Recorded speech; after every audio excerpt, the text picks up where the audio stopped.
A bizarre diktat has been passed in Chandigarh banning quote-unquote scantily clad women at bars and discotheques. And according to this new policy, the definition of scantily clad is short skirts. In another case of moral policing, short skirts has been banned in discos across Chandigarh. This after acts of violence were reported in some discos in Chandigarh. But what's more bizarre and surprising is the logic that has been given behind this decision.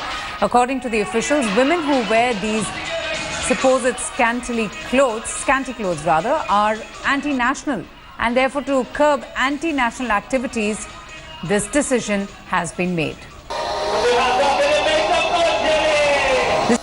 Well, let's get in a quick word from India Today's Manjeet Sehgal. Manjeet, this is a rather bizarre, peculiar and a vague decision that has been made. What is the basis? I mean, how can banning short skirts, prevent anti-nationals from entering discotheques in Chandigarh?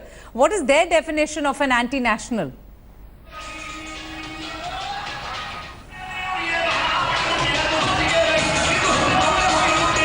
Okay, a decision there taken in Chandigarh, where they have decided to ban women from entering discotheques if they're wearing a short skirt. So if you happen to wear a short skirt, you cannot enter any disco. That's because they feel that scantily clad women would encourage anti-national inside discotheques. And that's the logic. According to these officials, women who wear these supposed scanty clothes are believed to be anti-national, and therefore to curb anti-national activities, this decision has been taken. Therefore, women cannot enter discos or discotheques if they're wearing a short skirt or a short dress. Manjeet Sehgal joins us for more on this. Manjeet, I just wanted to understand, the logic behind introducing this policy or taking this decision. It's rather bizarre and peculiar and very vague. How can wearing a short skirt make you anti-national? What is, their definition of someone being anti-national? Well, Avantika, the Chandigarh administration says that it wants to maintain law and order in places of public amusement, including the pubs, the bars, the restaurants, and hotels, and it will not allow any activity which will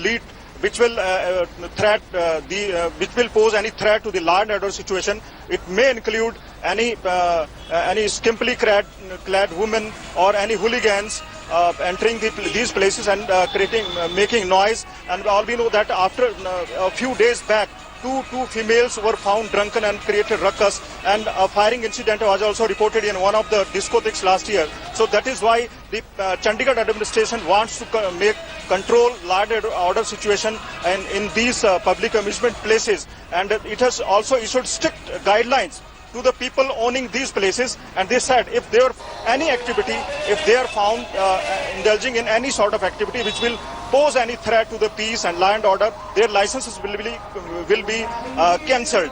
The district administration, the Chandigarh administration, will set up a committee. An inspector will also go to these places and will check and then recommend the action further. Enforcing strict guidelines makes sense, but how is banning short skirts, related to preventing law and order situations in these discos or, places of amusement? I mean, shouldn't it be the responsibility of the state government or the state police to increase policing and to increase, security? They need to be strict checks on gun violence. They need to be strict checks on, what happens inside these discotheques rather than banning short skirts. I mean, this is completely unrelated, isn't it? Yes, indeed. Yes, indeed, Avantika. Their dress code is very bizarre. So this should not have been forced. People are opposing to it. It was the duty of the police to maintain law and order, and not of the common people. They should check all these amusement places. But besides the dress code, there are other restrictions as well, like the closure and opening of these amusement places and maintaining law and order and other provisions as well. Their notification which clearly says, Avantika. All right, Manjeet, thanks so much for joining us and getting us more details and updates into this bizarre decision that has been taken in Chandigarh. Belagavi district is facing one of its worst ever drinking water crisis this summer.